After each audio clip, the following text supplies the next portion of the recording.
За сайн байцгаана уу? Бид анх удаага подкаст хийж байна.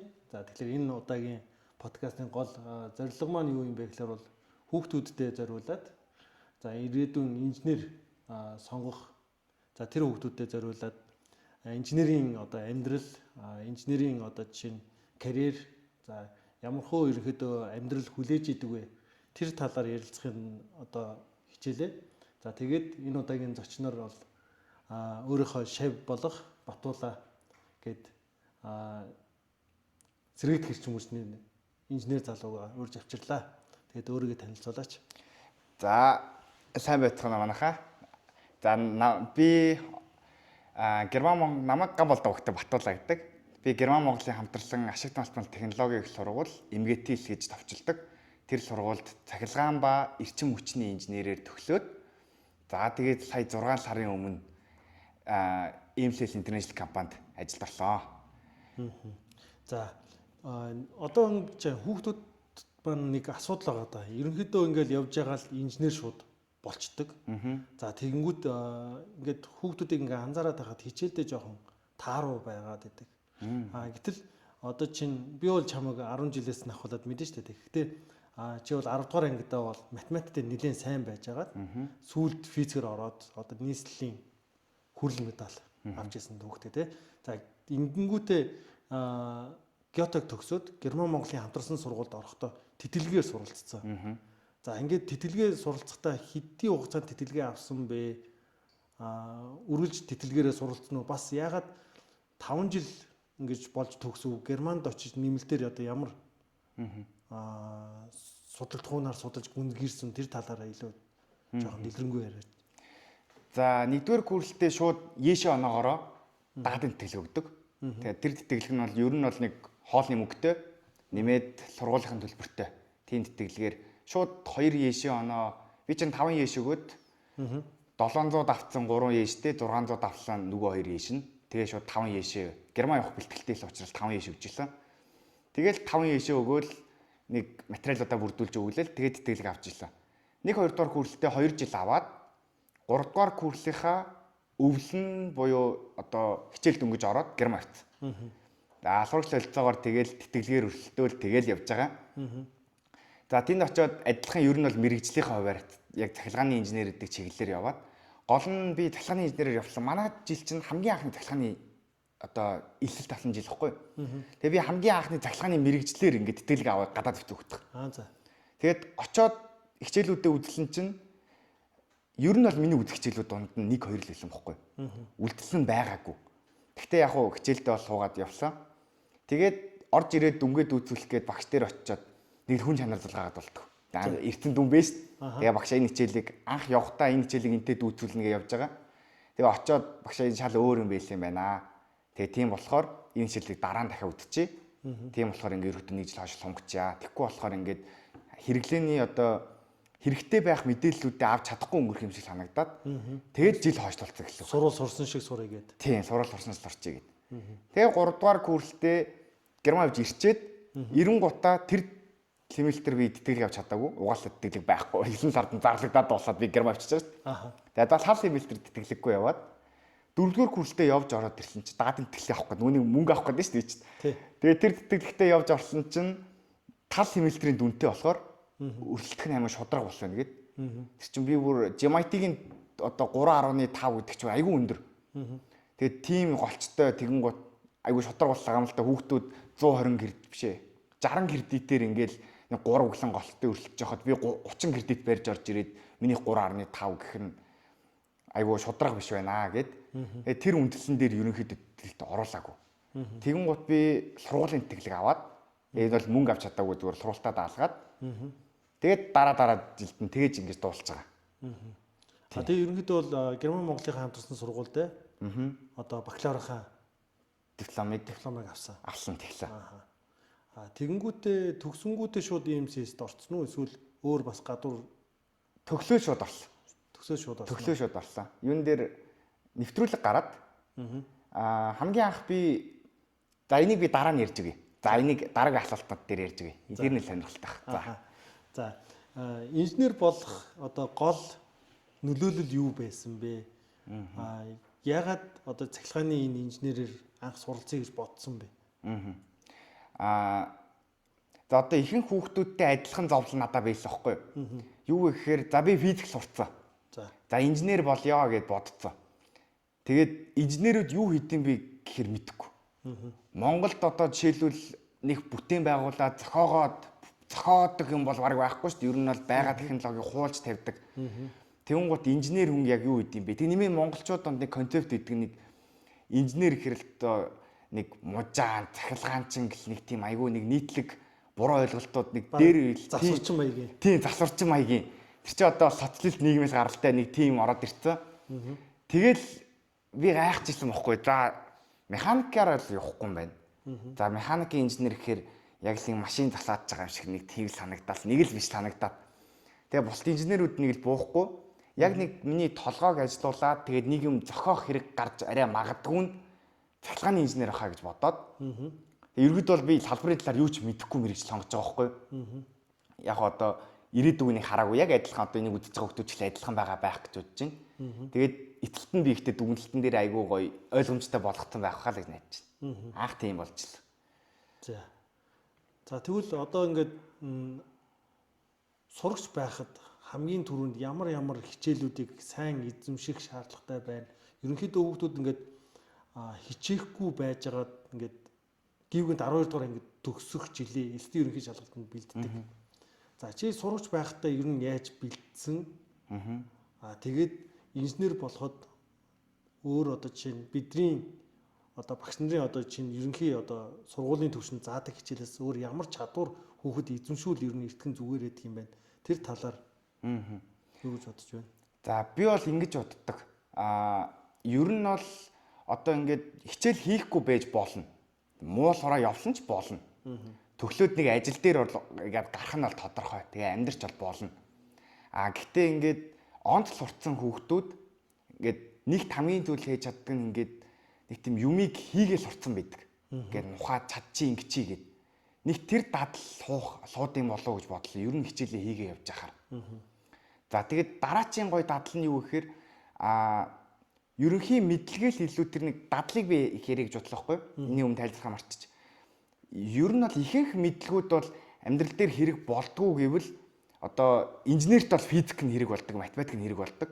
Бултчээл нь хэрэг болдгоо гэхээр бол үгүй. Яг би бол ашигладаггүй. Гэхдээ бусад ингээд тэдний ингээд мэрэгжлийн суулгаж байгаа дадал болон ийм ерөнхий нэг тийм юмыг харах үнцэг өөр хоёр нь л болдог санагддаг. Тийм. Одоо жишээлбэл юу гэдэг чинь. За би газар зүй мэддэг байлаа гэж бодъё. За тэгээ ерөнхийдөө нийгэм судлал мэддэг байлаа гэж бодъё. За би одоо инженерийн хувьд би зөвхөн инженертэй холбоотой юм хэлэх гадна нийгэм талын юм хийн. Одоо хөрсний талын судалгааны талаар би уншина.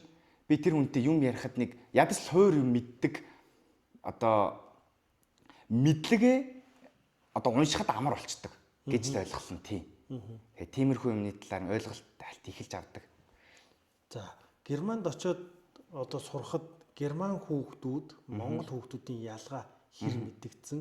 Тэгээд тэр хідээ суралцах одоо хамгийн гол зүйл юу байсан бэ? Юу вэ? Германд бол дүнгийн системийн шууд 100%. Явц чинь хинт чамаагүй. Шалгалтаа хийн. Тэр шалгалтын дээр хэд давна тэгэл тэр дүн тавигдана. Наан нь бидалт гэж багш чинь явуулна. Багш дээр очиод багшаа зөвүү гэх юм бол шалгаж өгнө.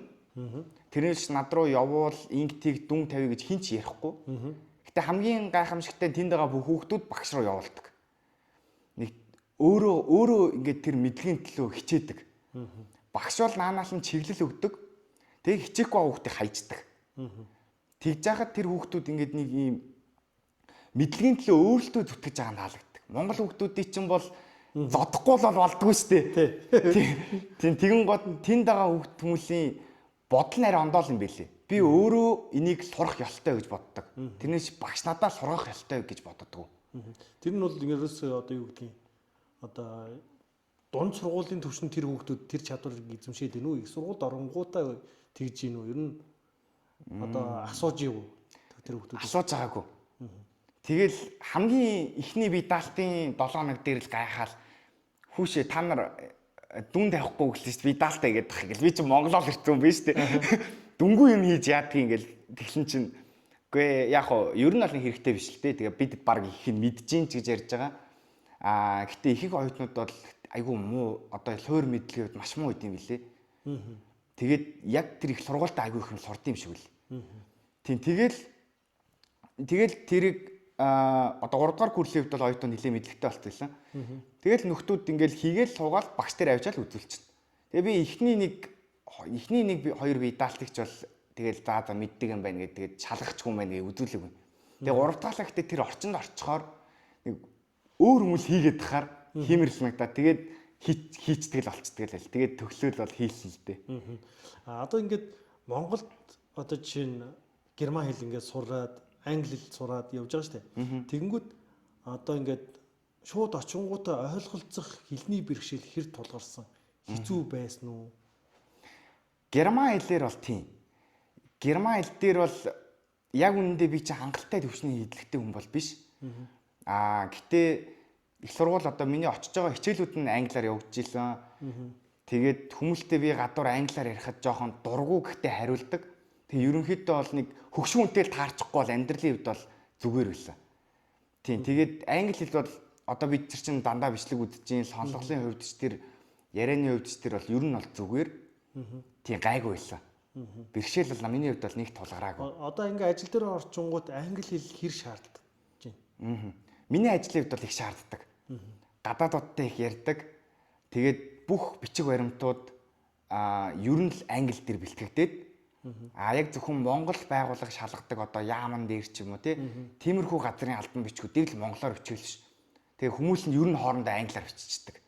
Тэгээд тэрийгээ гол нь англиар бичих давуу тал нь драфт үлдсэн байгаа юмаа шууд юм болгоод цаашаа шууд одоо үзүүлэхэд амар байгаа байхгүй.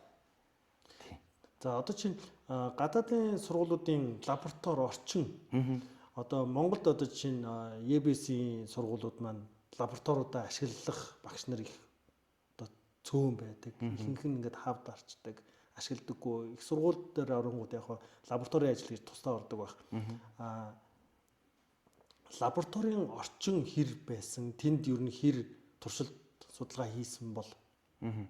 Надад лабораторитой холбоотой нэг л хичээл орсон. Тэр хичээл нь юуны хичээл байлаа? Юучлан миний үзэх ёлгүй хичээлүүдийн нэг байсан.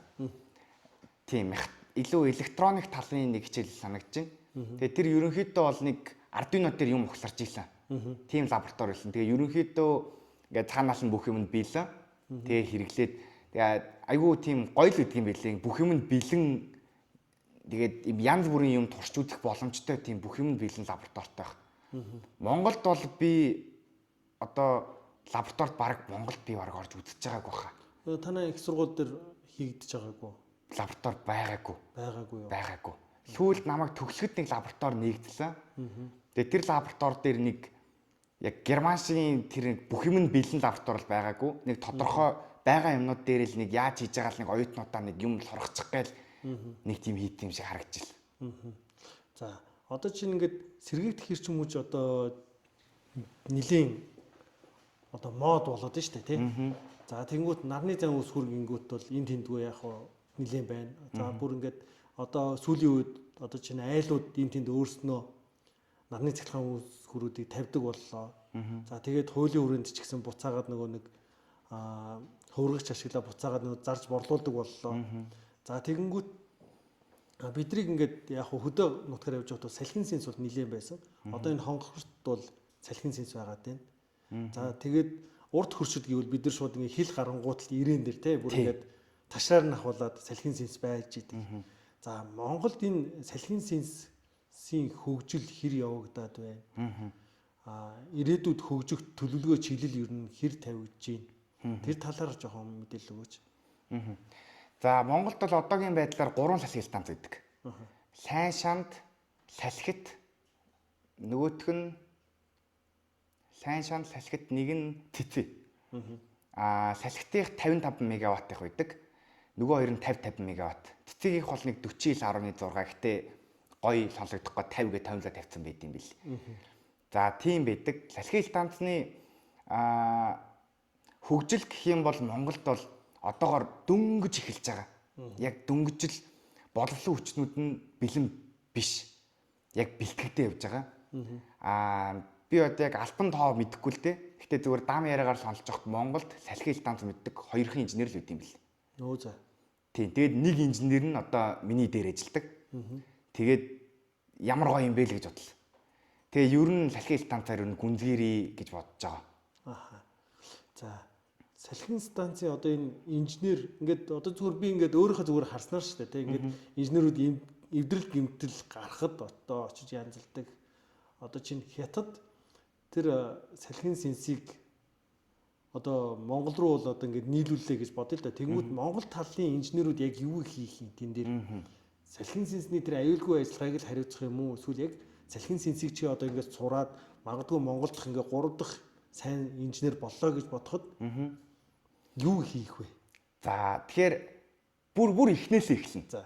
За хамгийн эхлээд салхины сэнс гэдэг чинь одоо салхитай газар л байна шүү дээ. За тэгэхээр салхины судалгаа хийдэг. За тэрний эхний ээлжний өгөгдлийг аваад тэрийг бол гэхдээ нэг юм симуляц гэдэг хэвхэв. Тэднээс аваад тэгээд хэр их энерги үлэх боломжтой газар юм. Тэр чинь бүх инженерингийн зүйл давхар эдийн засгтайгаа холбоотой байдаг. Эдийн засгийн хувьд үр ашигтай ашиггүй гэдгийг мэдхийн тулд эхлээд салхитай газар авах хэрэгтэй. За тэгээд салхины тэр одоо энергийн судалгааг нь хийхийн тулд турбинуудыг яаж энерги үйлдвэрлэдгийг мэддэг байх хэрэгтэй. За тэгэл хамгийн ихний ээлжинд инженерийн Монголд хийдэг зүйл юу гэхээр эхлээд энергийн тодорхойлдог. За ийм турбин тавьж болох юм байна. Ингүүл ийм энерги хийх юм байна. За тэглийнхаа дараа инженерүүд юу хийдэг вэ гэхээр одоо байгаль орчин одоо Монголд айгүй их байгаль орчины асуудалтай их холбоотой зүйл үүдэн шүү дээ. Дэлхийд даяар ч ихлэн байгаль орчны стандарт их шаарддаг. Тэнгүүд одоо хүмүүс ингээд салхины станц барина гэхээр зүгээр л нэг хятадаас нэг сэн судалдаж аваад зоочно гэж ойлгоод байдаг байхгүй. Одоо би бол тэгж л ойлгоод шүү дээ. Тийм. Тэгэнгუთ тэр ямар сэн сонгох уу гэдгээс ахуулаад бид нар яаж байгаль орчин нөлөөгөө байлгах уу? Ямар хамгаалтын арга ашиглах уу? За тэгээд галын аюулгүй байдлыг бид нар яаж хэрэглэх үү? Тэжээж одоо жишээл ингэж гал гардаг байхгүй юу? Тэр чинь бүр дээр 110 м өндөрт бараг 30-40 давхар барилгын өндөр дээр нэг юм насаал гэдэг юм байдаг байхгүй. Тэнгуү тэр дотор нь ингээд моторын талаалтчдаг. За. Тэгээд за тийж гал гарахгүй зүгээр үж жагаад тэгжээлэн чинь амар хүчтэй салхилаад ч юм уу эсвэл ямар нэгэн тохиолдолд бид нар аварын юу дарддаг байхгүй. Одоо нөгөө нэг унтраалга. Тэхүүд яадаг хөр шууд ингээд унтраах үед ингээд очиглалтаад тэг гал гардаг. Тэгээ гал гарчих юм бол юу ч чадахгүй. 110 давхарт байгаа. Одоо 20 давхар барилгын галыг унтрааж чадахгүй багт 110 давхрын тэр галыг бол унтраана гэж байхгүй. Тэнгуут тэрийг одоо унтраахын тулд одоо унтраах гэхэллөө анханасаа гарахгүй байх талаар инженерингийн хувьд юу хийх вэ? Тэг гих мэтлэн тооцоо судалгаануудыг хийгээд за тэгэл барилгын ажил явагдчих юм бол цаашаа тэгэл тэр чин дидэлтанттай адилхан баригдаал дуулчих юм бол нэг 10 хүн л ажилдсан шүү дээ. Тэр дотор 10 хүн л ажиллана тэр том станц дотор нэг 2 3 хүн очиж тол алхаж уу нэг шалгадаг байлныг одоо бүр автоматжуулсан. Тэгэл ер нь бол тэгэл болоо. Салхины станцын хувьд. Наадлын тооцоо нэг чухал. Тэгэд бүх тооцоо хийгдэж дуулсныхаа дараа тэрийг авиачаа тавьчин. Тэгээ тэрнээс цаашаа бол нэг инженерийн бол хэрэг байхгүй. Бараг. Ерөнхийдөө бол эхлэл үед нь гол инженерийн ажил явагдах нь тийм. Одоо чинь нүүрсэн цахилгаан станц одоо манай дээр бол хамгийн том мэдэх 3 дахь цахилгаан станц тий. 4 дахь цахилгаан станц 500 мегаватт гэж юм уу? Дулаан цахилгаан станц мэдхгүй байна хэд идэм бол 460 ч лөө тийм. Ямарсан 400-500 мегаватт орчим байдаг тий. За тэгэнгүүт тэнд ажиллаж байгаа хүний тоо бол асар их. Тэгээд салхин цахилгаан станцаар бол асар бага болно гэсэн үг тий. Тэгээд 50 мегаваттад нэг 10 орчим инженер. Юу ойлгож байна уу? 100 хэдэн ер нь баг 500 мегаватт нь ч үйлэн баг нэг хэдэн хүн л ажил. Нэг олон хүний хэрэг байхгүй. Оо за. Тэгэхээр efficiency гэдэг нэг ашиглуулын коэффициент нь буцаагаад ингээд гаргаж байгаа хөрөнгө одоо чинь мөнгө буцаж олох зүйлийнхаа хувьд станцуудынхаа хувьд хэр өндөрт ирэмблэгддэг вэ? Салхины станц бол усан цахилгаан станцын дараа байдаг гэж би сонсч ирсэн баг. Гэтэ яг одоо Монголын хувьд ирэмблүүл. Гэтэ одоо ингээд янз бүрээр ирэмблж болдог байхгүй юу? Одоо жишээл одоо манай Монголын чинь хамгийн үнэтэй тариф чинь нэг 480 төгрөг гэдэг лөө. хямдхан нь нэг 160 автай байдаг шүү дээ. Тий. Тэнгуут энэ зөрүү маш их болчлоо гэж бодъё. За. Тэр үед батарейны станц гэдэг зүгээр л хямдхан үед худалдаж аваад өндөр үед хийдэг. Тэр станц хамгийн өндөр үр ашигтай болчдөг. Тэгээд гих мэтлэнгээр ингээд яг одоо дэлхийн хамгийн одоо efficient гэж одоо ярихад бол хэцүү.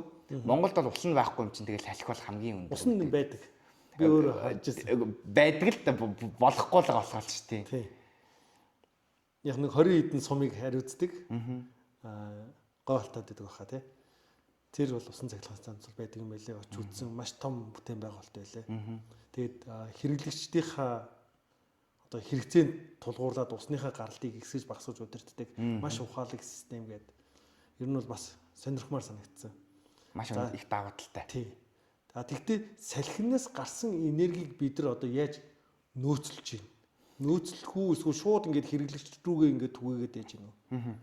За салхи станцын хамгийн том сул тал юу вэ гэхээр ус бол нүү нэг ямар response time буюу одоо хариу үйлдвэрлэх хугацаа нь усыг бол гоё бага, батарейг бол бага. Энэ хоёрыг бол одоо ингээд ийм гинтийн огцом үйлдэлтэн дээр ашиглаж болдог. Дулааны цахилгаан станц чийл 8 цаг унтардаг. Цөмийнх чинь баг унтардаггүй. Тэгүн гутаа салхичин бол тэгээд өөрөө ударчдаг зүгээр үж байгаа салхи байхгүй болчихлоо ударчдаг. Тэгээд нэг юм тэгээд яг зогсхын гут шууд зогсож бол бас хэцүү. Тийм байна. Тийм тэгээд айгүй олон сул талуудтай. Тийм болохоор бид нар ийм нийт бэйллүүдийнхөө хамгийн ихний хэрэглэгчээр тавьдаг нар салхийг. Хамгийн эхлээд салхиа явуулаад тэгээ нараа явуулаад за тэгээд үлдлэнгийн одоо тэр одоо тэгж гадаадын оронд бол тэгдэг. Дулааны тэгэл атомын цахилгаан станцууд нь ингэж явж байгаад тэгээд бүр дээшээгээд ингээд ус нь батарей нэгэд ингээд тэгж тэгшилдэг байхгүй. Монголын хувьд бол тэгшлэх үйл явцаа Оросоор дамжуулж хийлэгдэг. Монгол бол үйлдвэрлэл тэгэл орхичдаг. Тэгээд салхи станцны хувьд бол тийм сул тал нь тийм сул талтай. Яг ийм найдвартай салхи энерги үйлдвэрлэх зүйл бол биш. За тэгэхээр цаашдаа одоо чинь хүүхдүүдэд маань ингээд би бол ингэдэг байхгүй эрчим хүч бол ерөөсөө модноос гарахгүй. Цахилгааны инженер бас модноос гарахгүй. Энэ бол хамгийн одоо чинь инженерүүдийн сонгох хамгийн топ нэг сонголтуудын нэг багшаа яг ямар мэрэгжил сонгох уу, барилгын инженер болох уу, механикийн инженер болох уу гэж тэгэнгүүт миний хамгийн түрүүнд зөвлөх юм бол сэргээгдэх эрчим хүч, за цахилгааны инженер гэж зөвлөдөг. Ягаад гэвэл одоо чинь эрчим хүчтэй холбоотой энэ их гүрнүүдийн хоорондын дайн бараг шахуу болж байна. За тэгээд энэ орчин үед энэ AI гэдэг юм хөгжөөд за энэ үнд одоо шаардлагатай бид нар эрчим хүчийг өгөх хэрэгтэй. Ерөөсөө гол юм нь бол эрчим хүчний дутагдал үүсчихгүй л байх шаардлагатай болчиход байна шүү дээ. Тэгэнгүүт одоо энэ хүүхдүүддээ зөвлөхөд манай Монголын одоо инженерийн энэ эрчим хүчний салбарын инженеруудын хомсдол хэр байна. За тэгээд яг уу ихэнх хүмүүс маань бол энэ дөрөвдүгээр цахилгаан станцтай холбоотойгоор цахилгааны инженерүүдийг их гэж бодоод ах шиг байна. Тэгтэл өөр бидэрт ингээ харж болох эрчим хүчний маш олон боломжууд байгаад байна тий. Тэгэхээр энэ одоо дүүнертэй зориулаад яг энэ эрчим хүчний энэ яг мод болно гэдгийг ингээд илүү ингээд яг инженер мэрэгжлийн хүний үднээс тий нэг багш биш мэрэгжлийн хүний үднээс нэг зөвлөд өгөөч. Тийм бас би буруу яриад байна уу эсвэл зөв байна уу гэдгийг бас нэг хэлээд өгөөч гэх.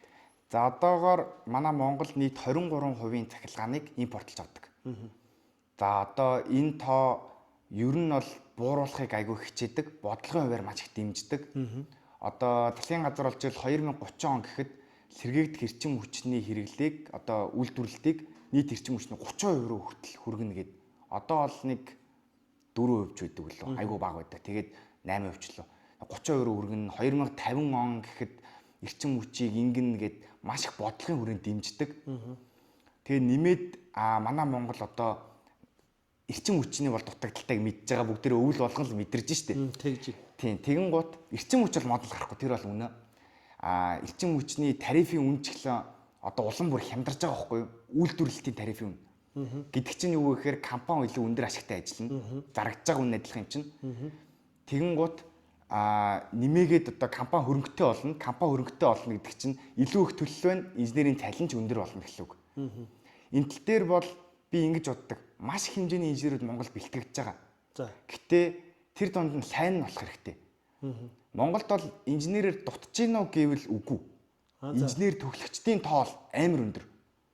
Гэхдээ сайн инженер дутж гинэ гэвэл тэгж байгаа. Ихэнх оюутнууд ерөнхийдөө бол нэг юм мэдэхгүй гарч яваад тэгэл нэг ямар ч хамаагүй газар одоо нэг тийм өөртөө угаасаа л муу дүнтэй төгөлцөө оюутан нээх өндөрлөө харъяц гэж бодохгүй.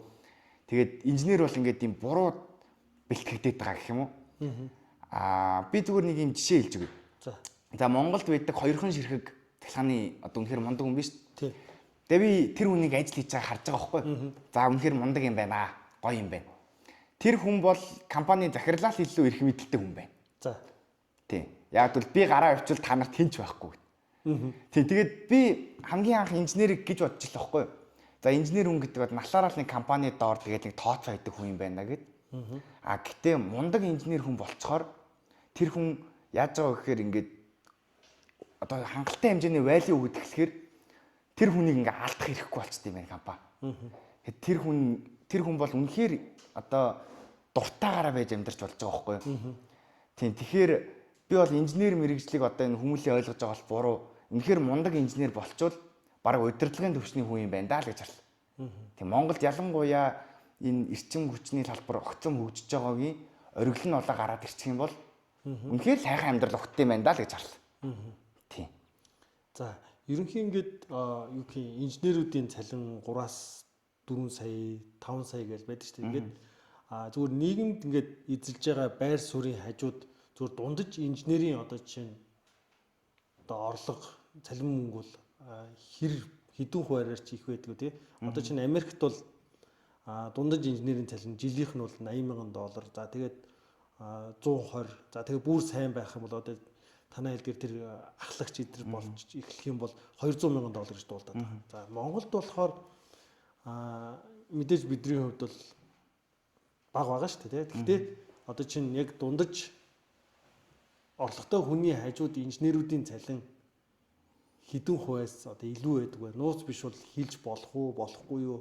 Одоо чинь ирээдүйн ингээд хүүхдүүдийн хамгийн ингээд анхаарал ингээд тавьдаг зүйл маань одоо манай хүүхч гэсэн тэгж штэ. Би ийм мэрэгчлэр явбал одоо чинь цалин хэдийг авах вэ ч юм уу тийм.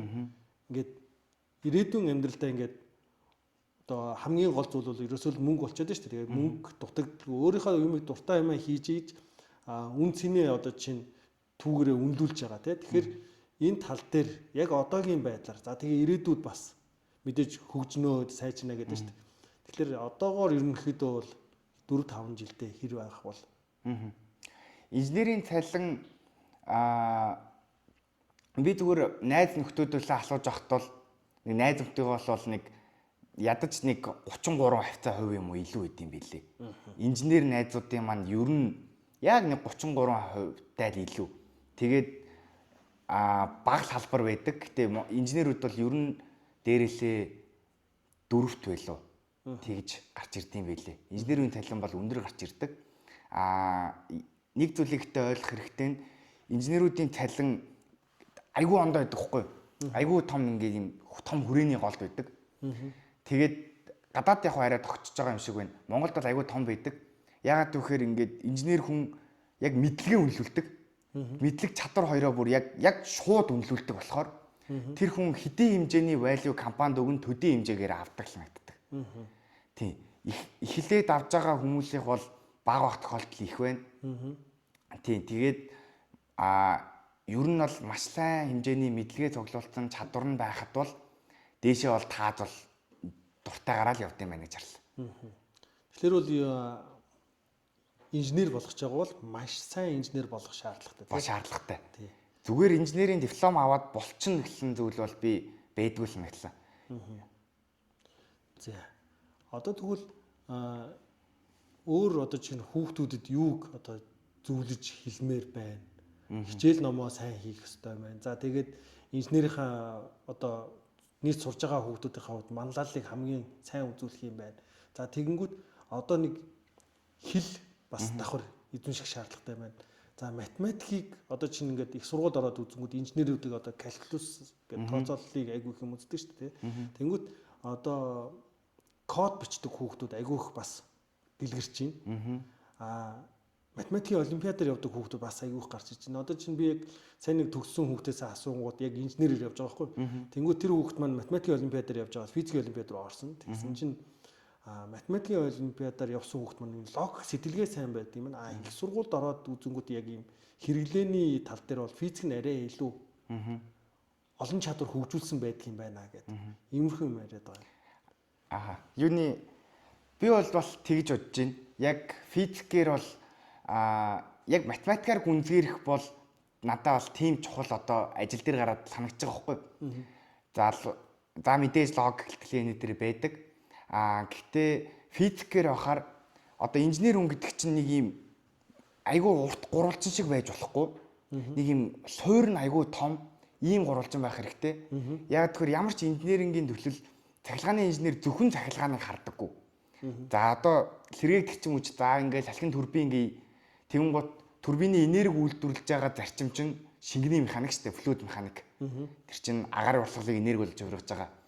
За тэгээд тэрний одоо аюулгүй байдлаас нь бодохоор бид нэр механикийн юу тэр суурийн нөгөө нэг статик боддог. Тэгээд гих мэтлийн юм айгүй олон зүйлийг инженерийн талаас боддог. Тэгээд тийм болохоор одоо юу нэр чимтэй физикийн хувьд бол хэрэглээний тал дээр айгүй их олон зүйл мэдрүүлдэг.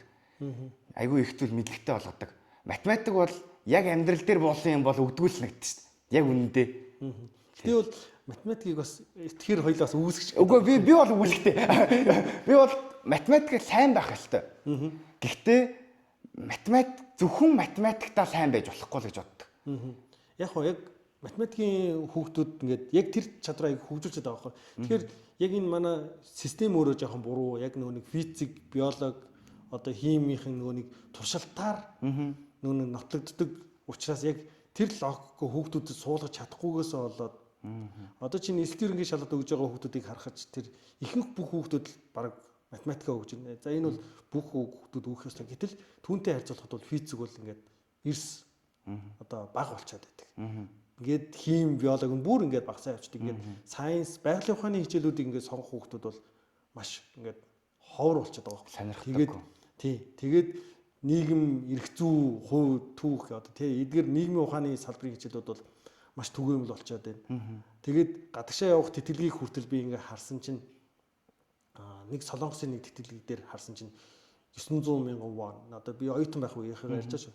Тэгэнгүүт инженерээр явах хүүхдүүдийн сайн 100 мянган вон ч юм уу тийм иймэрхүү маягаар ингээд тэтгэлэг өгөх нь хүртэл ингээд өөр янз байдаг.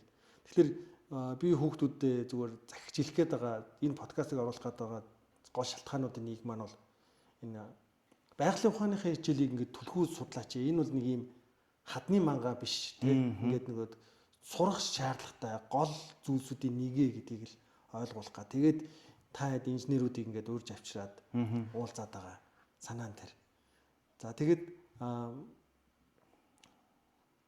инженерээр ингээд явхад хэр сонирхолтой байдаг юм бэ?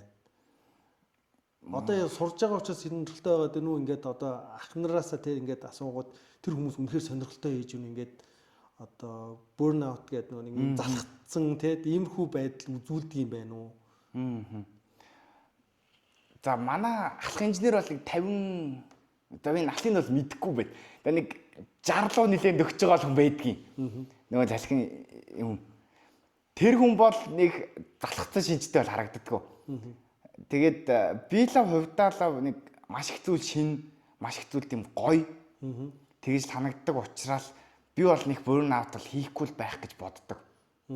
Тийм. Гэхдээ үнэхээр тэгээд байвал инженерийн мэргэжил чинь гоё хөрөхөд их амархан мэргэжлэдэг учраас бол гайгуулах чинь. Ердөө би ер нь бол их burnout хийх тэргүүлж боддог шүү дээ. Айгүй ер нь сонирхолтой. Тэгээд хоо тэгдэм бол гэдэг юмнууд айгүй их байдаг болохоор нэг тийм айгүй гоё. Үргэлж гайхахаар суралцаал. Тийм. Тэгдэг болохоор. За түрүү нөгөө нэг анх яг подкаст эхлэхчээ тэгжээс би нэг дараа нь төгсөл рүүгээ нэг ярья. Тэрийг нэг үлдээчээ гэдэг нэг хэлгээд байсан. Тэрийг нэг. Тэр чинь анх ажилд ордог талаар ярих гэсэн тий. Тийм. Анх тэр нэг нэвтрүүлэг болоод тэгээ би чи хамгийн анх цахилгааны супервайзер гэдэг би яг сэргийгдэх яг гоё мэрэгжилт байна да гэж нэг бодцоод тэгээ гол нь ажлын зар харахад хэрэгт хэрчим хүчний инженер аавна гэсэн зар байгааг واخгүй. Одоо ихтэй ер нь ингээд байдгүй эсвэл Үйлч эхэлж байгаа. Айгүй ихээр ингээд гарч ирээд илээ. Би ч ингээд үе зүгээр за ингээд тэр ямар зар байна ингээд би хардаг واخгүй. Тэгж харж байхад бол яг нэг 6 сарын хоорондох асуудал шүү дээ. Тэгэхэд бол маш хэмжээгээр ингээд одоо баг 4 зарч үйжсэн магадгүй. ямар компаниуд дээр энэ гарч ирээд байна? Huawei тэгээд ийм панельны компаниуд оруулж ирдэг компаниуд их хэрэгт ирсэн үрч. Монголд дөө бүр тийм Монгол панел оруулж ирдэг компаниуд. Тэгээд Huawei чинь Huawei гэж уншдаг юм нөгөө утасны компани гэж боддөө шүү дээ. Тэгээд тэр чинь утасны компани биш юм байлээ л дээ. Тэр чинь хятадын маш том компани. Тэгээд тэр компани жишээлбэл бас хэрэгт ирсэн хүчний юу хайж илээ. Одоо манай компани дээр бас нэг хайж байсан байхаа. Тийм гих мэтлэн ер нь бол томон компанид эхэлж байгаа. Тийм тэгээ явж байгаа. Одоо энэ бол улсын бодлоготой холбоотой юу? Ер нь бол ингээд нийгмийн шаардлага гарч ирээд байна уу? Санхүү эдийн засгийн хувьд маш ашигтай байдаг. Яг эхлэл хөрөнгийн гаргачвал цаашаагаа бол ингээд урт хугацаанд тэр ашгаа давуулан биелүүлдэг байхгүй юу? Маш өндөр ашигтай тийм маржин гэдэг юм да, тийм юмтай байдаг. Нөгөө нарны панел чинь одоо чинь 10 жил болоод эвдэрч эхэлдэг гэж хэлдэг шүү дээ. Тэнгүү салхины сэнсний эвдэрч эхлэх хугацаа ер нь хэдэн жил байд? Эвдэрч эхлэн гэж одоо ер нь бол муу үйлдвэрлэн гэж ярьдаггүй. Зүгээр нэг дутуу одоо эд ангиудын солих үе бол байна, засвар үйлчлэгийн үед бол байна. Тэрнээс бол тэгэл ажиллаа левел ер нь ажиллаа хийдэм шиг байлгах байгаа. Тийм. Марчим салхины станцны энерги үйлдвэрлэх арга чинь маш энгийн ойлгомжтой шүү дээ. Бүх станцуудтай адилхан. Салхи явлаа, төрбин эргүүллээ, араагаар генератор эргүүллээ. Тэгэл генератор эрчим хүч үйлдвэрлэж байгаа. Тийм болохоор ерөнхийдөө бол тийм эвдэрч гэмтхийн хувьд бол гайгүй. Гол нь мейнтейнлээ сайн хийгээд сайн авч авчихад.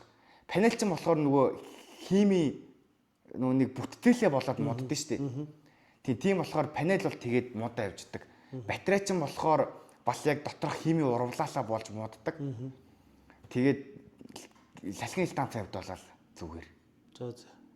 За тэгээд нөгөө нэг өмнөх За тийм тэгээд би анх ажилд салхины супервайзер гэж оюутлахаар уурахаар орох гээд ажлын анкетаа өгөөд тэгээд нэвтрүүлэг явж буулаад тэгээд намайг инфлюенс интернэшнл супервайзер аваагүй.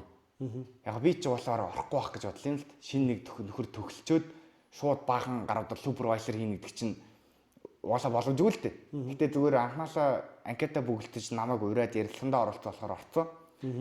Тэгээд надад ингээд та энэ мэрэгчлэр тэмдэглэнгүй. Гэхдээ би танд ингээд өөр мэрэгжил санал болгоё гэд. Надад бизнес хөгжлийн инженер гэд санал тавьсан байхгүй. Тэгээд яадаг юм бол доо ороод үзьегээд явж орсон чинь ерөөдөө төсөл хөгжүүлэлтийн явцын инженерээр ороод тэгээ одоо байгаа ингээд төсөл дээр анх орж ирж ирсэн байхгүй. Тэгэд би энэ хүртэлх хугацаанд салхин станцыг нэг өөдөртэй л зүйл байна гэж боддог байсан. Начиг. Тэр хүртэл. Тэгээ би ажилд ороод ямар гоё юм бэ гэж бодлоо байхгүй. Тэгээд би ажилд орчоод нэг 2-3 сар ажиллачаад тэгчээд би ингээд зүгээр яалахгүй. Ингээд юу хийдэм болоо гэд. Ер нь ийм станцны renewable engineer юу хийдэм болоо гэд. Тэг чи яг л миний хийдэг зүйлийг гаргаад ирэхгүй. Тэгээ би үүнд зүгээр бодлоо. Ягаад би зүгээр мэрэгжлийнхаа талаар нэг хайж болоогүй юм бэ? Нэг мэрэгжлийн удирдлага хийж болоогүй юм бэ гэд. Тэгэхээр ер нь зүгээр өөрийнхөө чаддаг гэсэн гэж бодоод тэр салбарын дагуу юу вэ хараад тэр дагуу ажлуудынхаа нэг мэрэгжлийн удирдлагын нэг хараад үдчихвэл ер нь хэрэгтэй бэл. Тэг анхнаасаа би ингээд хараад ямар гоё юм бэ гэж бодох байсан байгаа байхгүй зүгээр. Би зүгээр дараа нь тэгж бодлоо. Тий. Тэгээд анх бол орохдоо бас харанхуй орсон. Гэтэ одоо бол харанхуй орох ямар шаардлага байхгүй шүү дээ. Мэдээлэл айгүй их мэдээлэл ил болцсон. Тийм болохоор ингээ яг юу хийдэм бэ, ингэдэм бэ гэдээ хараад судлах юм бол сонирхолтой. Тэгээд тэр дагуулж судлах хэрэгтэй л шүү. Яг нь ингээд байна л да. Бүх юм ингээд нээлттэй болоод байна. Ингээд ойлгомжтой болоод байна тий.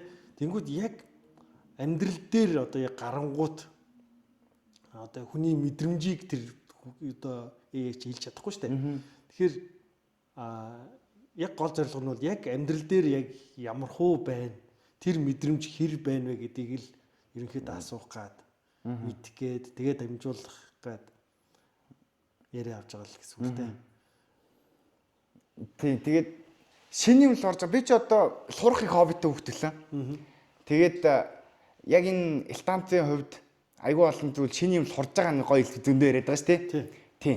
Тэгэн гут юм шинээр сурж байгаа үед бол шинэ технологийн салбар руу орчуулах гоё юм билээ. За тэгээд одоо юу гэж тайлбарлах юм бэ? Ерөнхийдөө бол за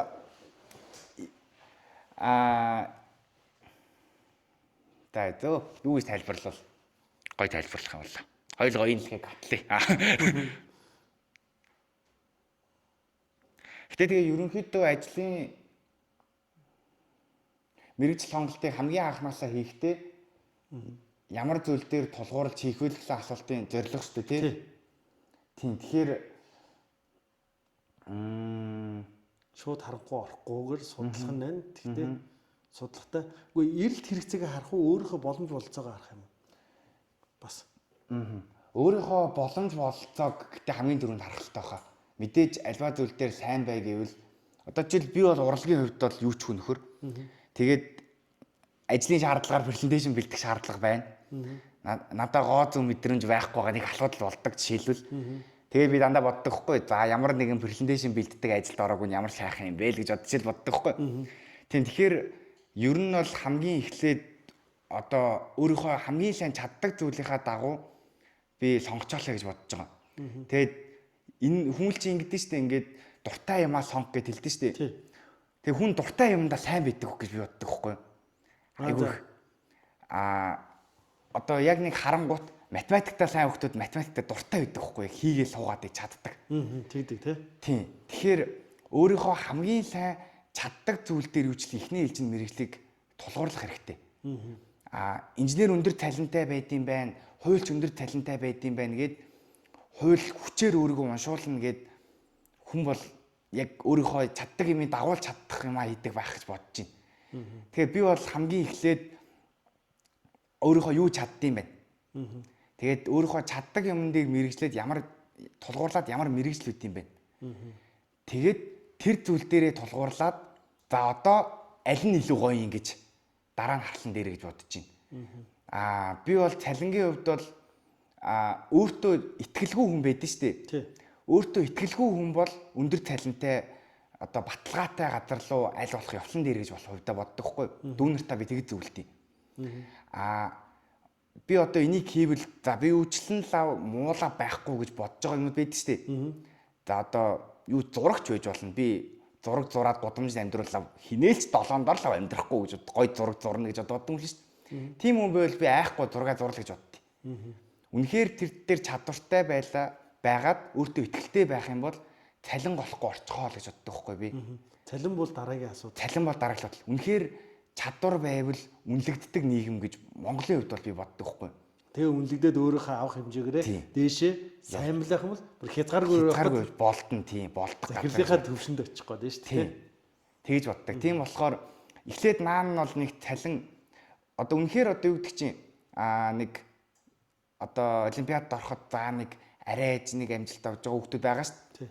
Тэгэд одоо нэг өөртөө нэг хайлт жоох итгэлгүй. Тийм хүмүүс бол би доромжлох гэж хэлээгүй.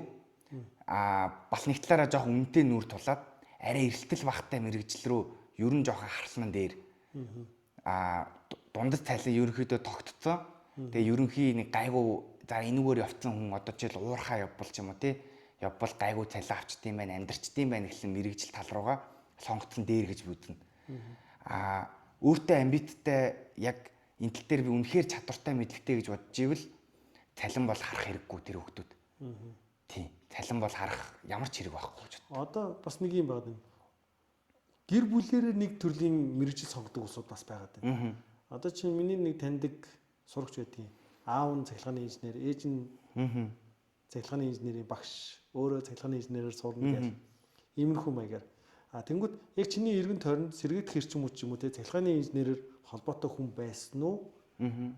Тэгээд чиний яг сонголтыг чи өөрөө цэвэр хийсэн үү? Цэвэр сонголтоо өөрөө хийсэн. Яг миний ойр орчимд сэргийгдэх цахилгаантай холбоотой хүн бол байдаггүй. Тэгээд тийм болохоор би бол өөрөө хэлсэн баггүй. Тийм. Гэхдээ байсан бол их гоё юм да гэж бас бодлоо. Наан юучлан тийм бол даваа талтай. Одоо жишээлбэл танаа одоо ингээд хүүхднээдээ сураа явж шít. Тэр хүүхдийн даваа тал юу гэхээр тэр хүүхд төглөө гараад ирэхэд аавынхаа холбоололжээр дамжуулаад тэр хүн ингээд ийм амархан тэгэл эхлэх байхгүй. Тийм бодолцож үтгэл л бол хүүхдүүд бол яах юм гэж хэлэх хэрэггүй, тийм гэж хэлэх хэрэггүй. Тэр чинь шууд хин нэгнтэй нэтворкинг одоо орчин цаг үеийн Монголд бол нэтворкинг хүнтэй танилцах, хин нэгнийг таних гэдэг нь айгүй чухал зүйл болчиход байгаа. Энэ цаг үед бол тэгээ явчвал яг үнэндээ илүү өндөр тэгэл эхэлнэ. Шин ямар ч холбоогүй хүнийг бодвол тийм тий. Тийм. Хамаагүй өндөр тэгэл эхэлнэ. Ядаж илүү одоо өсөх боломж нь хаана вэ? Нөөц хаана вэ гэдгийг мэддэг. Тэгээд ямар тоглолт ямар одоо арга барилаар явагддаг гэдгийг мэддэг учраас арай илүү боломж болцоог нөгөхнэ гэсэн үг шүү дээ тий. Адаглаад дээр нь байгаа одоо супервайзер удирдлагын инженер хүн нь аав нь одоо тэр хүн сайн гэдгийг мэддэг. Тийм. Шинэ төгсөж байгаа оюутнууд тарин хандаж хэлэхэд үзэж магадгүй шүү дээ. Тэдэнд хандж хэлэхэд хамгийн чухал анхааралтай зүйл бол дээр чинь байгаа удирдлага гэж би харсан байхгүй юу? Тэр хүнээс ингээд тэр хүн сайн хүн байх тусмаа авах мэдээллийн хэмжээ одоо хугацаанд богинолоод байгаа байхгүй. Маш их мэдээллийг асар бага хугацаанд авах боломж нь бүрдээд байгаа. Яг өөрөө алдчихж сурахын оронд нэг алдсан хажууд байхаар яагаад ингэ асуугаа яваад тахаар айгүй тийм одоо карьер би бол тэртэл дээр амар адтай байсан гэж байгаа ч гэж боддог өөрийгөө. Тийм. Тэгэхээр ер нь бол компанид орох гэж байгаа бол за нэг шинээр эхэлж байгаа нэг одоо түүхгүй ч юм уу те нэг ийм компани байж болно. Тэр компаниг 4 сая төгрөгийн талаа өглөөж тэл точил. Тэгэнгუთ нэг туршлагатай компани тэр компани чамд 3 сая төгрөгийн талаа өгье гэвэл би бол 3 саядынх нь дээр очиод уулзвал яасан бэ л гэж хэлэхээр байгаа. Тэнцэн туршлагатай инженер хүлээж байгаа байхгүй юу? Тэгэнгუთ өнөөдөр авж байгаа 1 сая төгрөг чинь 10 жилийн дараа тэр хоёр хүний мэдлэг нь шал ондоо зөрүүтэй болчих учраас энд байгаа 1 сая төгрөг бол нэх их зүйл бол болохгүй. Тийм. Тэгэхээр энийг бол зүгээр сургалтан суудсан гэж бодоод явцсан дээр гэж би хэлж байгаа найзуудаа тий. Ер нь бол зөв шүү тий. Тийм. За гоё яриа өглөө. Тэгээд мөрөөдүүд бол салхин сэнс бол манай Монголд бол хөгжих юм байна. За тэгээд эрчим хүч модоос гарахгүй юм байна. Инженер бол манай Монголд их байгаа юм байна. Гэхдээ хамгийн сайн инженерүүд цөөхөн байна. Болох хэрэгтэй. Тэхийн тулд хизэнээс ер нь сайн байх хэрэгтэй. Би одоо жишээ нь ингэж штэ тий. Гівэнд 12 дугаар ангид ороод 9 10 дугаар ангидаа сурж яснаа. За 12 дугаар ангид ороод яг алъя. Гэт одоо юу миний сургалтын төрөлт ингээл 12 дугаар ангийн хүүхдүүд л ингээл шамбарлал ороод ирнэ штэ тий. Тэгэнгүүт яг ер нь ингээд хизэнээс ингээд өөрийгөө яг дайчилж эхлүүл хоцрохгүй байх вэ. За хоцрохгүй гэдэг талаас илүү би бол ингэж хэлмээр байна л да. Анхнаасаа аль болох эртнээл өөрийгөө ингээд их сургууль одоо энэ физик ч юм уу ингээд бэлдээд явах хэрэгтэй. Энэ нь бол их мэдлэг цуглуулж байгаадаа их биш, гол нь биш. Гол нь тэр хүн ингээд өөртөө ийм юм хийж суудаг, дадлыг суулгаж байгаа нэг чухал юм уу гэж би хардаг байхгүй юу. 12-т ороод ирлээ, өндөр мэдлэгтэй Ешийн оноогоо авлаа. Их сургуульд орлоо. Би 7 яг шалгалт өгөхийн өмнөх өдөр бэлтлээ, орлоо хийцдэг. Сайн байна, өндөр дүнтэй гараад ирнэ. Ажил дээр гараад тэр хүн ингээд ийм нэг юмыг хийгээд суухалтай болдог байхгүй юу. Тэр чинь сураад шалгуулах биш. Хийгээд суухалтай болоход манай үеийнхэн бол жинзиг ямар мухад оромжилдог вэ? Үнэн шүү дээ тий. Тэгээ тийм байдаг. Угаасаа байдаг тий. Яаж захт AI бол маш бүр 7 дор болчихсон байдаг. Тэгэнгუთ ингээд тэр наан ингээд эртнээл юмд хийж суугаад явбал дундуур нь олимпиадаар сайн байна. Тэр чинь ливэн дээр багт айгүй гоё том. Тэр чинь ингээд би ийм медальтай гэж ярих чинь бахархмаар. Гоё. Тэгээд ливэн дээр ч том компанид руу ороход ч гэсэн одоо боломж үлгэж өгнө. Тэрэндээ тэр сурагч байхасаа л энэ хүүхэд ийм сайн байсан байна гэдэг харагдана гэсэн үг шүү дээ тий. Тэгээд аль болох ингээд суугаад юм хийгээд ингэсэн байвал одоо нүг эрэлтэл багасгацлаа юм л да. Тэд чинь бас нэг талаараа. Тиймгүй ч орчиж байгаа хүн бол байгаа. Байна шүү дээ. Сургуулгүйч аюу мундаг компаниг явсан үл байгаа. Гол нь ингээд наан нь юм медаль авсан байхаар эрсдэл бууруулна. Хамгийн ихэнд даваад хоёр дахь нь дадлан суудсан байдаг юм уу гэж харлаа. Ер нь олимпиадад ордог хүүхдүүд дараа нь ингээ харж итл ингээд яг нэг юм ингээ нухаад л суугаад байгаад чаддаг харагддаг. Тэгэхээр би бол асуултаа буруу тавьсан хүн болчлаа Аа за. Тэгэхээр ер нь ингээл өөрөө ингээл ухамсарлаад сурж эхэлсэн л бол ингээд өөрийнхөө сургалтын явцын дадлыг суулгах ёстой гэж ойлгож болох уу? Тийм. Тэгэхээр энэ нь бол цаг хугацааны хувьд бол үргэлжийн мөнгө өөртөө энийг хөвшүүлэх ёстой. Тэгэхээр суралцах явцыг бол үргэлж өөрийнхөө сайнаар хийж явах ёстой. Хийж явах ёстой. Тийм. Одоо шахаад сурна гэдэг зүйл бол байхгүй. Яг ер нь бол байхгүй. Тэр бол дутуу мэдээлэл болж үлдэнэ. Нэг. Тэгээд аль болох байнга сурна. Ялангуяа технологи хурдан хөгжиж байна. Тэгээ энэ үед шахаад сураад сурцсан хүн бол хоцорно. Байнгын юм харж чаддаггүй, байнгын юм сураад сууждаг хүн бол хоцорно. Чадваргүйч байна. Тийм. Тэгэхээр би бол эцэгчнүүдээр зөвлөхөд хүүхдүүдээ ингээд наан бэлдээд яваад ивэл тэр хүүхдүүд яг 12 тоо бэлдээ шалгалтаа өгсөн манай хүүхд сайн ээш авчлаа гэж байгаа хүүхэд яг наан нь адилхан харагдана. Ээшийн оноо нь адилхан бол. Гэхдээ цаашаага тэр хүүхэд суугаад сурцсан байна гэдэг бол үнэхээр даваа тал болдог. Өстой гой зөвлөгөө өглөө. Бодож байгаагүй л юм байна. Тийм. Тэгжнээс эхлээд дадлаа суулгах гэдэг. Бас гой харсан байна. Тэгээ хэл чухал. Одоо хүмүүс байна л да, айгүй их хүмүүс байна. Ямар ч хэлгүй. Тэр хүмүүс бол дэлхий дээр байгаа нийт мэдээллийн 10% төрөхгүй мэдээлэл явж байгаа байхгүй. Би бол тэгэж хардیں۔ Монголоор юм хайна, юм асуун, өгөгдөл цуглуулна гэдэг бол боломжгүй. Бараг Монголын инженерингийн төвшөнд бол одоо ялангуяа шинэ технологи байнга орж ирж байгаа үед бол боломжгүй. Заавал хэлээр хайна. Одоо жишээл би англи дээр ажиллаж манай одоо ахлах инженер Япон хэлтэй байдаг байхгүй. Япон англитэй очихаар одоо Япон хятад ч тийм балер шүү дээ. Мэдээлэл дотроо нуудаг. Нэг гаргадгүй өөрийнхөө хэл дээр өвчдөг.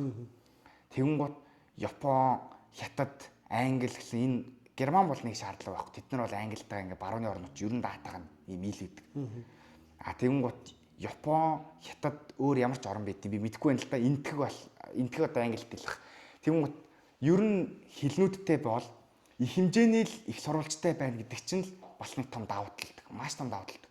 Би Америкт амьдрахгүй шүү дээ гэж бодж байсан ч тэр чинь Монголд байхад хүртэл хэрэг болоод байгаа зүйл болчиход байгаа байхгүй юу?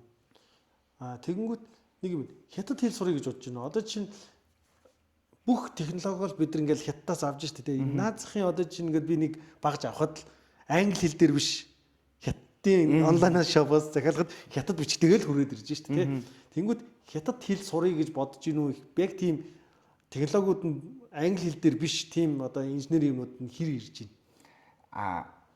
Яг уу жижигхэн юмд бол мэдэхгүй байна л да. Тэгэл салхин турбин гэдэг чинь одоо 110 м өндөр тийм том юм бол манайх хятад мануалтай зарна гэх байхгүй. Тэгээд яг англи хэл дээр явагдана.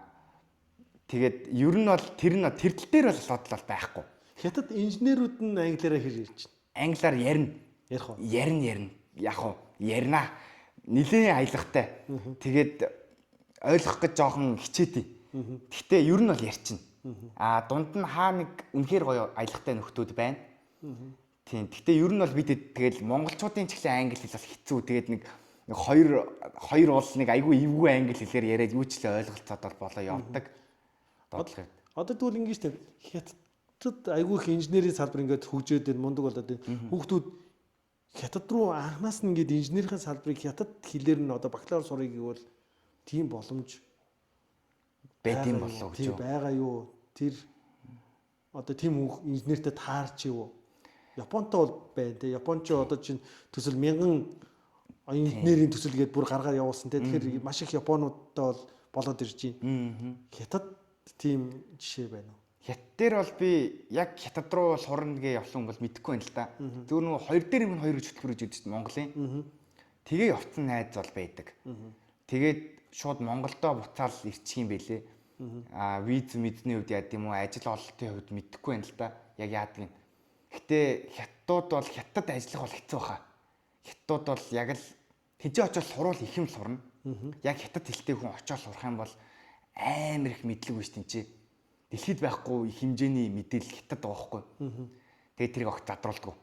Тэгээд хятад очоод хятад хэлтэй хүн юм хайгаад сураа явах юм бол үнэхээр л давуу тал болно. Маш том давуу тал болно. Тийм. Гэхдээ тэнд хятад ажиллах уу гэвэл би мэдэхгүй байна. Бараг хэцүү байдаг хаа. Хятад бол ер нь л айгүй нэг тийм үндэл хэрхэг талдаа шүү дээ.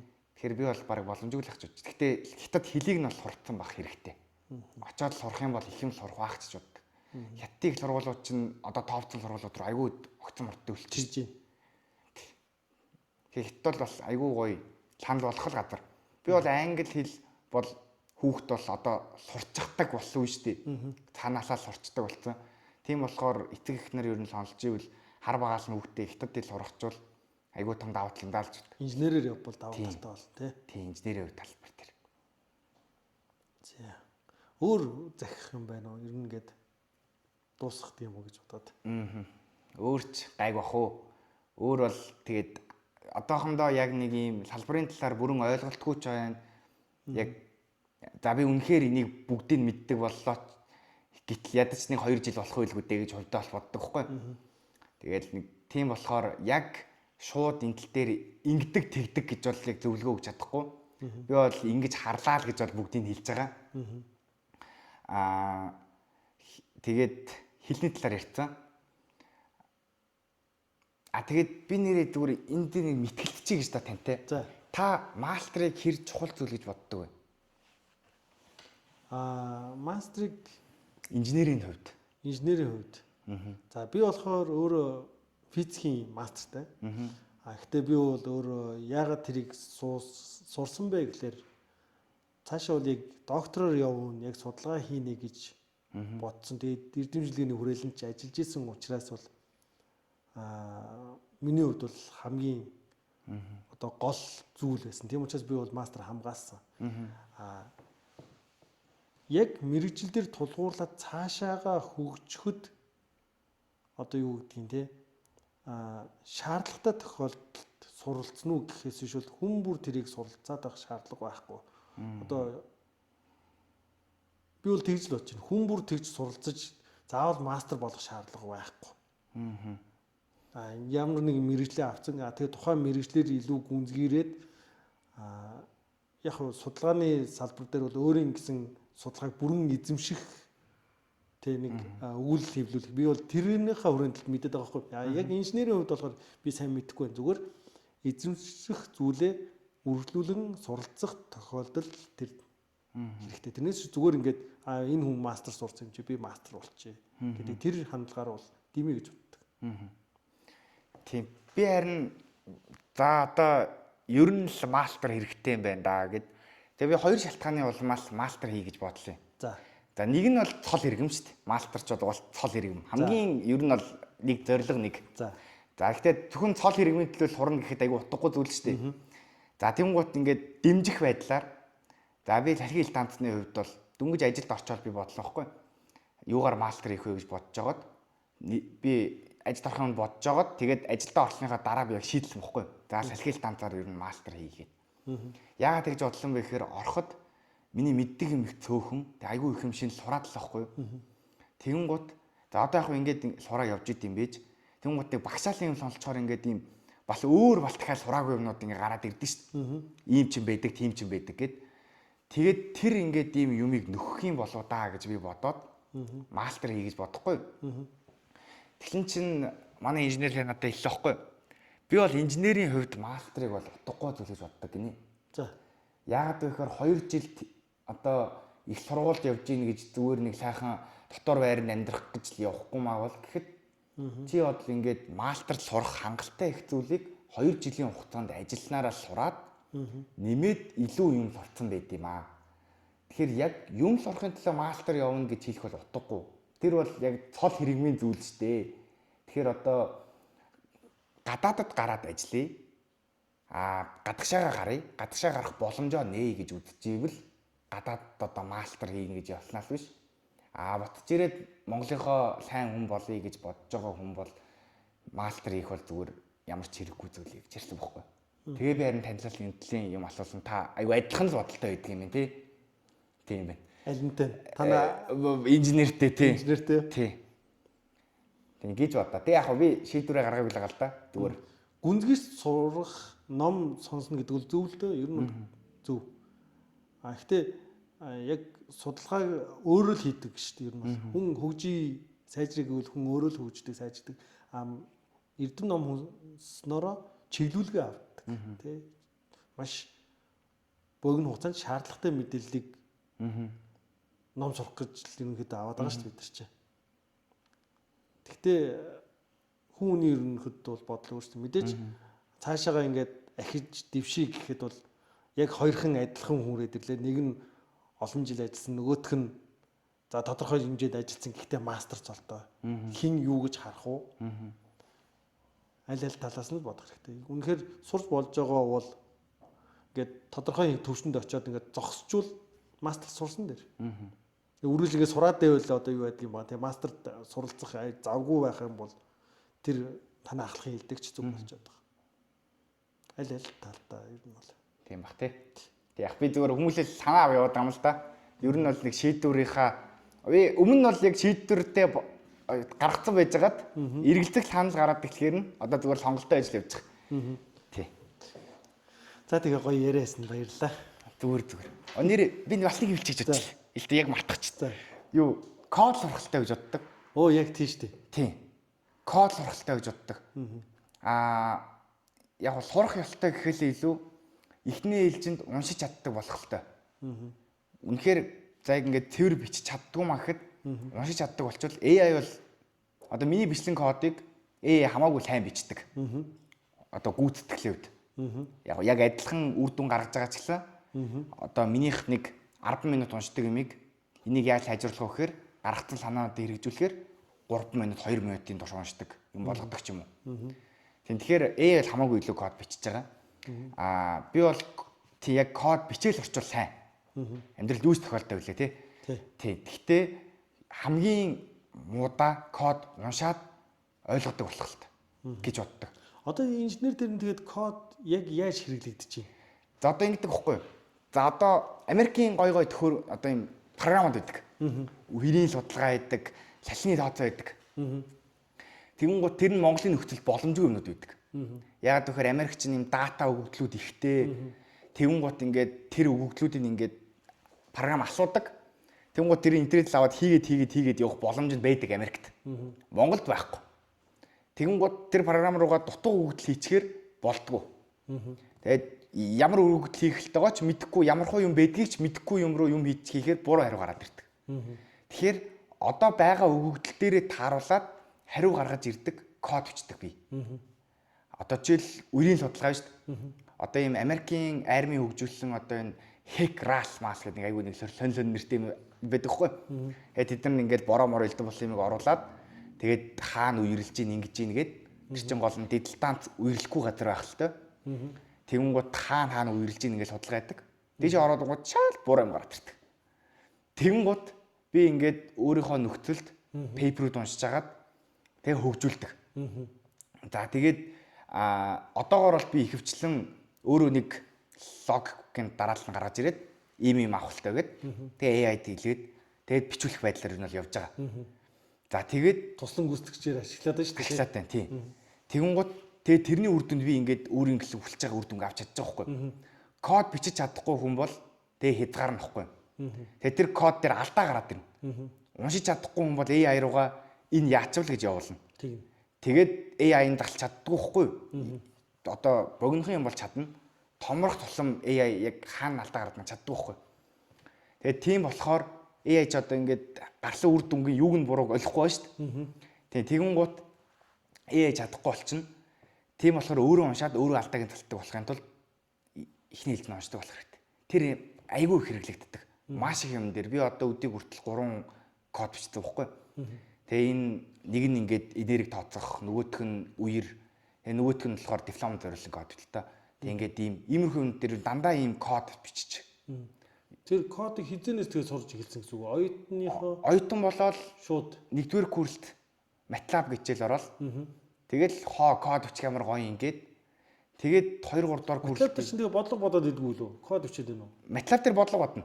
Тэгээд тэр чин гол нь хамгийн хялбар кодоор бичиж бодуулж байна. Тийм яг хуу MATLAB чинь ер нь бол яг зорилго нь бол симуляц хийх, тооцоо гаргах штэ.